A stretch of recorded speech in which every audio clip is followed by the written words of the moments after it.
Ja, mi smo delali ankete na 3 segmentih, in sicer smo anketirali občane, anketirali smo gospodarske subjekte in pa zdaj delamo še takšno posvetovalno anketo med osnovnošolci.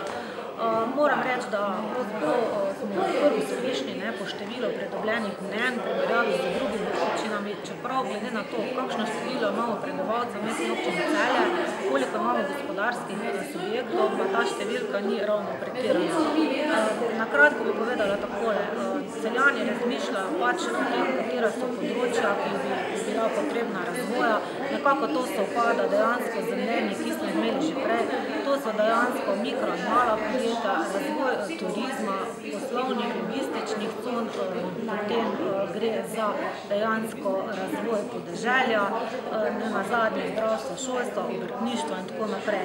Lahko rečem, da sovpadajo tudi procentualno 40% približno tako občanov, kako tudi poslovnih subjektov meni, da Mestna občina Celje ne zagotavlja pogojev za razvoj gospodarstva, medtem ko pravzaprav so Celjani na splošno zadovoljni z infrastrukturo, ki jih obdaja.